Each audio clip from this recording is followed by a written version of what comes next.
金圈太子爷发布重金寻猫启事。我发现刚被我拐回家的小流浪猫有着和照片上一模一样的印记。当天晚上，我和猫都被打包送进太子爷的别墅。他拿着5000万的支票说，他最近心灵很脆弱，需要母爱，你留下来照顾他。深夜，我抱着猫睡觉的时候，猫被人揪了起来。隔日一早，我看着身边的男人和门外可怜兮兮的猫，陷入了沉思。连喂了1周的猫粮和罐罐，终于把小区流浪的漂亮小布偶拐回了家。小家伙很没有安全感，一个劲地往我怀里钻，可爱极了。带去宠物医院检查，洗完澡，我抱着它在沙发上玩着手机，它悠闲地晃着尾巴。很快，一张寻猫启事被推送过来，沈家少爷重金寻猫。我的眼皮跳了跳，猛地起身。沈家是京市的顶级豪门，沈玉也是名副其实的金圈太子爷。都说此人冷漠薄情，看着启事上数不清的零，我感慨沈家如此大手笔，想来这只猫也是对他极为重要的。往下翻，一张熟悉的猫猫照片映入眼帘。我瞅起打瞌睡的小流浪，左看右看，许多特殊印记都对上了。他眨巴着眼睛，好像在说还我妈生富2代人生。我沉思片刻，决定把它还给它的主人，拨通了那个电话号码。对面接得很快，我说明了情况。接听的人是沈家的管家，隐约听到他喊了几声少爷。低沉性感的声音传来，你好，我是沈玉，我晚点去接他，方便发个定位吗？我微微愣住，感觉耳朵怀孕了。加上了微信，沈玉的头像是小流浪的照片，而我刚刚也把头像换成小流浪的照片，乍一看还真像情侣头像。我连忙换下头像，换成了一张纯白的头像。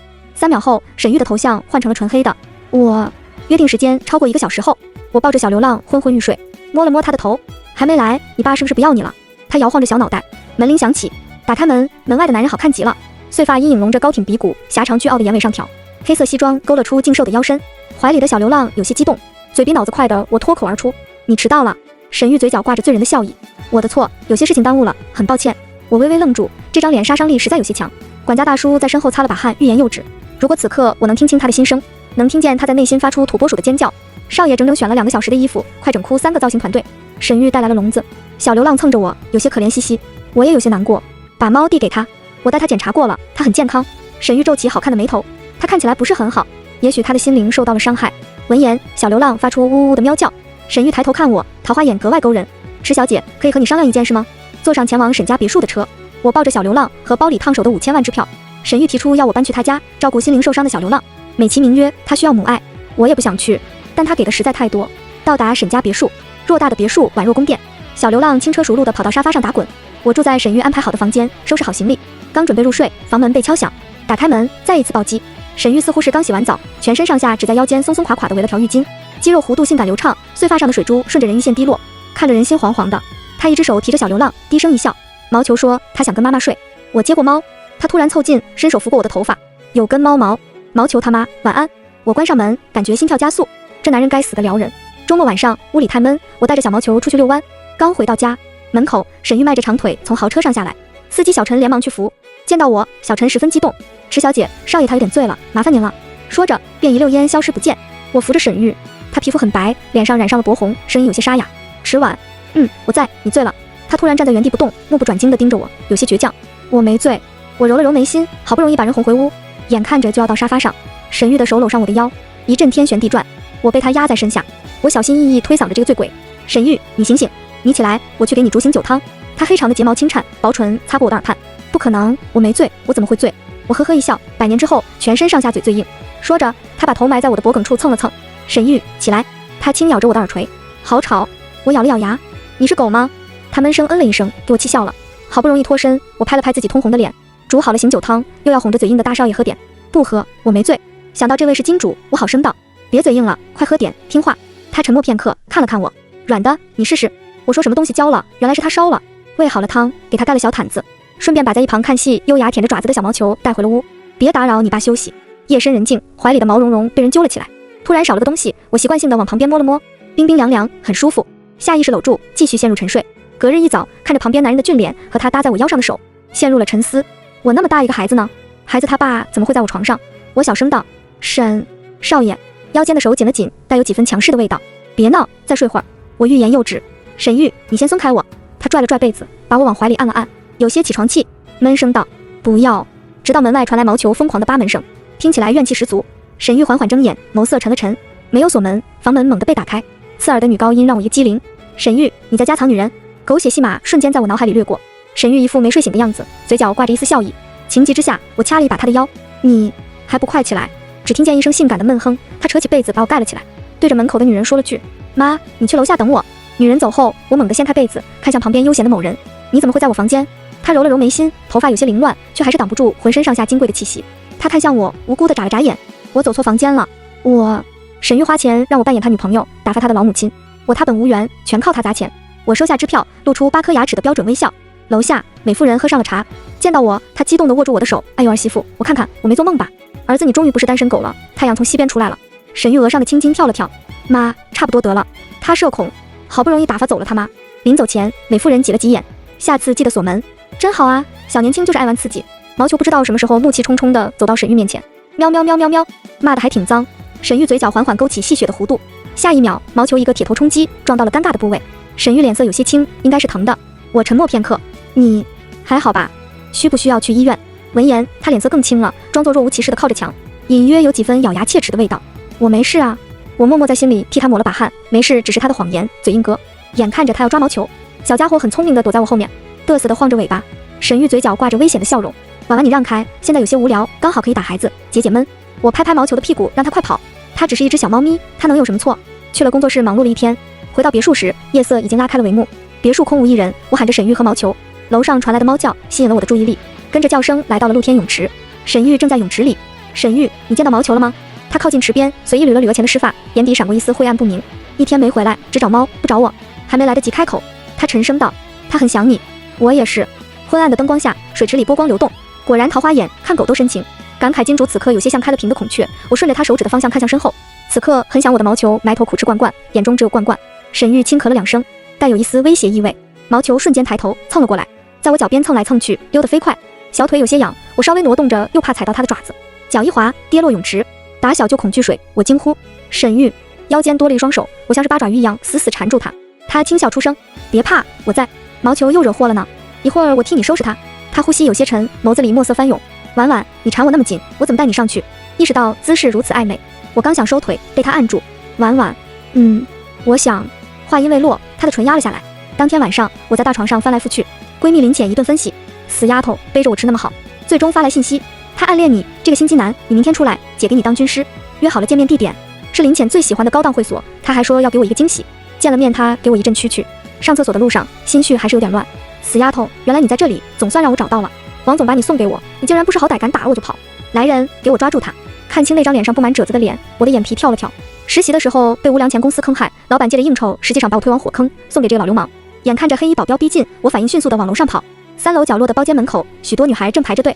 你听说了吗？今天那位也来了，有没有机会被他看上啊？别想了，那位出了名的不近女色，能攀上其他少爷也是好的。听见黑衣人上楼的脚步，我咬了咬牙，默默跟在他们后面进了包厢。我试图缩在昏暗的角落，感受到带有侵略性的视线，抬头对上了沈玉半眯的眸子。他饶有兴味地打量着我，薄唇轻启，过来。包厢里的少爷们似乎都找到了自己的女伴，我坐在沈玉旁边，他的手在我腰间摩挲，声音很温柔。发生了什么事？我垂着眸子，没事。他望着我，漂亮的眸子翻滚着晦暗不明的情绪。谁欺负我孩子他妈了？给我说说。沈玉凑得很近，他有些强势地搂着我的腰，眼看着周围一圈吃瓜群众，我有些头皮发麻。我小声道：回家告诉你。他突然轻笑出声：好。包厢门被猛地推开，老流氓跌跌撞撞，我就知道你在这里，来人，给我把他带走。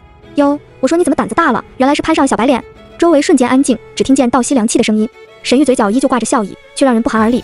酒瓶碎裂的声音格外刺耳。沈玉优雅地擦着手，语气冷了几分：清醒了吗？要带走谁？男人瞬间跪坐在地上，声音有些颤抖：小沈爷，我不是故意的，我喝多了，我不知道这位是你的人啊，否则借我800个胆子，我也不敢冒犯您。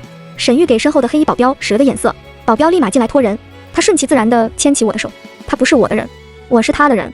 旁边突然凑近一个脑袋，贱兮兮地说：玉哥，你变了，你就是迟晚吧？久闻大名，我叫周晨，是玉哥的好兄弟。我笑了笑：你认识我？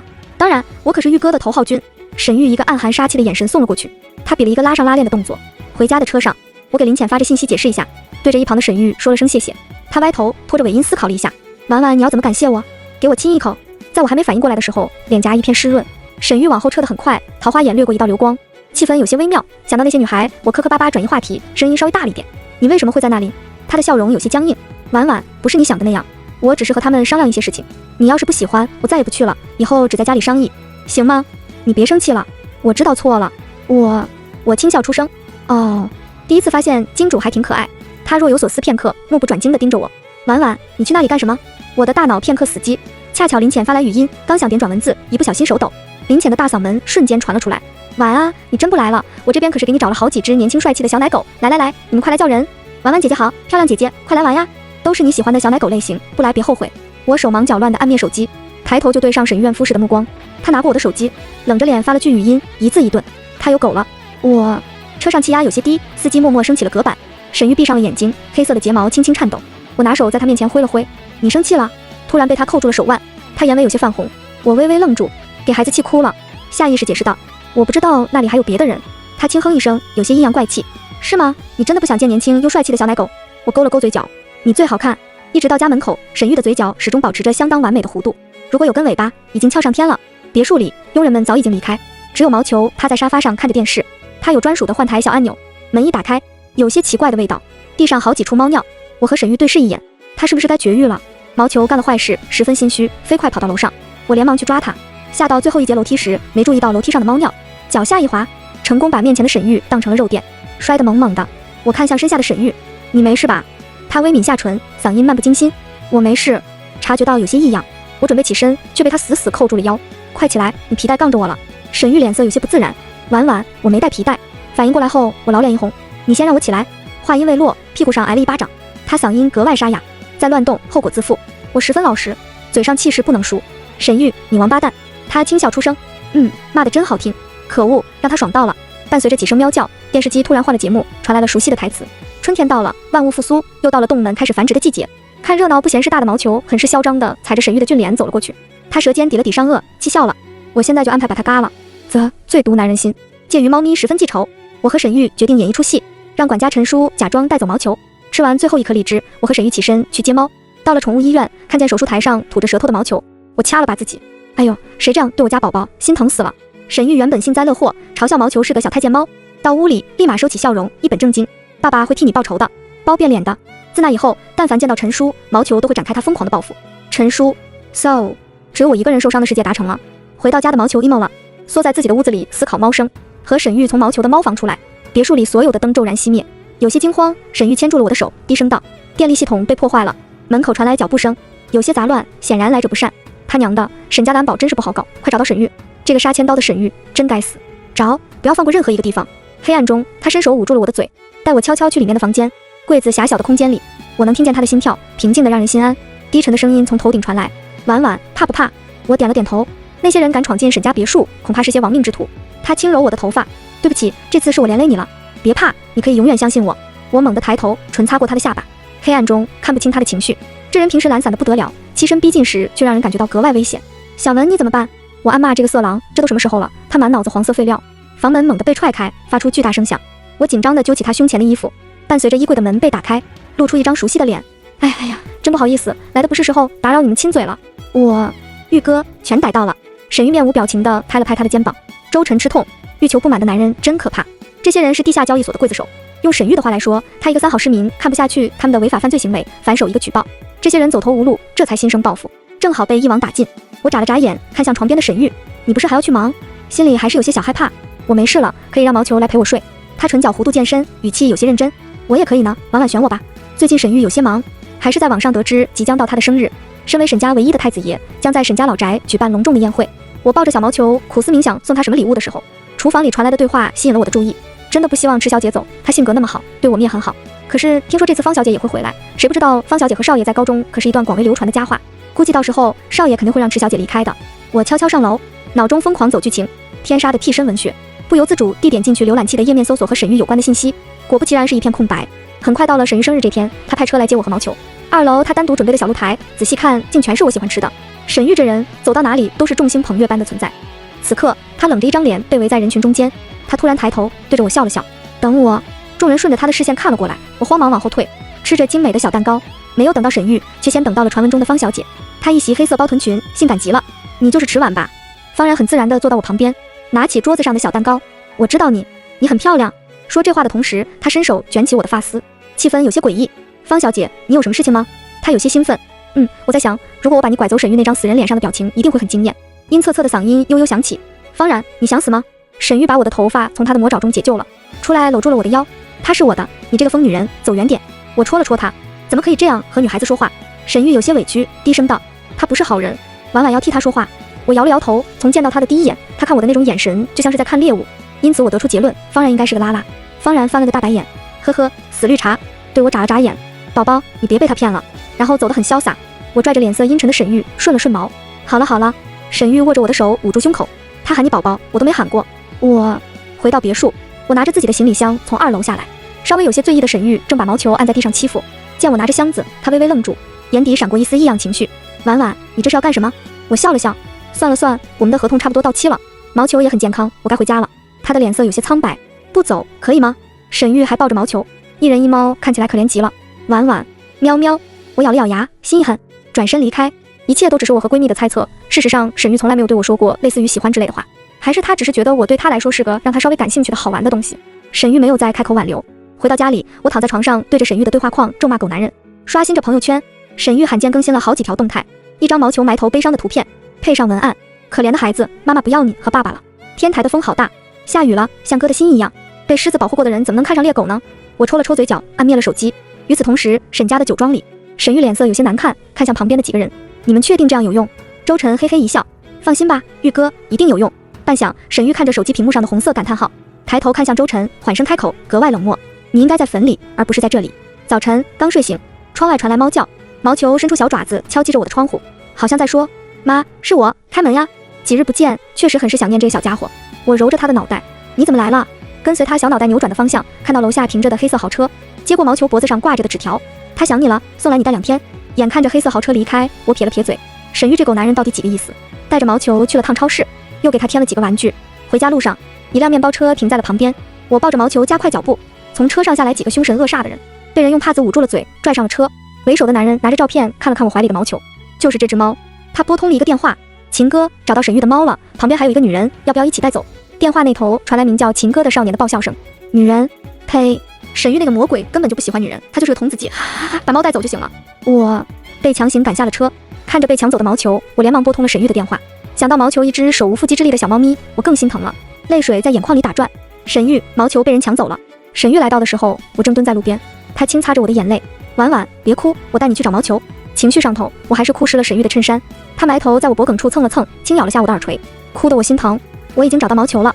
警察局里，刚进门就看到趴在桌子上蔫巴的毛球，我的心更疼了，眼泪止不住再次流下来，抱着毛球哭诉：都怪妈妈没有保护好你，让你受欺负了。毛球嘤嘤地往我怀里钻，旁边传来一声极为不屑的冷嗤：喂，你这个女人，你有没有搞错？小爷我才是受害者。沈玉轻拍着我的后背，抬头看着一旁头发凌乱，脸上有好几道抓痕的绿毛少年。我默默用毛球擦了擦眼泪。少年咬牙切齿：沈玉，你的猫和你一样变态。沈玉勾了勾唇，那一笑极为阴森，让人不寒而栗。下次再动我的东西，你这双手就别要了。少年恶狠狠地瞪着他。沈玉牵起我的手：我们先带毛球回家。身后的绿毛少年冷不丁地开口：慢着，你是沈玉喜欢的女孩。面对绑架毛球的罪魁祸首，我自然没好气。关你什么事？少年突然整理了一下头发，笑得很甜，露出小虎牙。漂亮姐姐你好呀，我们重新认识一下，我叫秦彻哦，你可以叫我彻彻。可以拥有你的联系方式吗？沈玉眸色沉了沉，腔调散漫：我已经通知秦家，必须秦老先生亲自来领人。秦彻愣了一瞬，发出尖锐报鸣：啊，沈玉，你真不是人。姐姐，你千万别和他在一起，他是个魔鬼。回到车里，听沈玉讲了他跟这个少年的爱恨情仇。身在豪门秦家，秦彻从小到大就顺风顺水，小魔王唯一栽的跟头就是被沈玉这个大魔王以恶劣手段镇压。我笑了笑，想起少年中二的形象，他还挺可爱。呵，幼稚。车子猛地一个急刹，沈玉脸色有些黑：婉婉难道喜欢这样的比你小的？眼看着此刻的他就像炸了毛的恶犬，下一秒就恨不得上来咬我一口。我笑了笑：我喜欢你这样的。话音刚落，车门就落了锁，车子驶去的不是回我家的方向。我有些紧张：沈玉，你要带我去哪里？到了一栋新别墅，周围的环境格外熟悉。沈玉一声不吭，死死握住我的手腕，带着我走进屋里。最里面的一间小屋子里，灯被打开，环顾一圈，我发现了许多我的照片。他低沉的嗓音在耳边响起：婉婉，一直都是你。我推搡着他，问出了我的疑问：那你为什么不和我说清楚？喜欢我这3个字就那么难说出口？沈玉愣了片刻，委屈极了。我不敢。看到其中一张熟悉的照片，照片上的小女孩是我，而在一旁角落里悄悄注视我的小男孩是沈玉。这张照片瞬间勾起了我的回忆。幼儿园的时候，我爸我妈就知道我有一个小舔狗，是新来的转校生。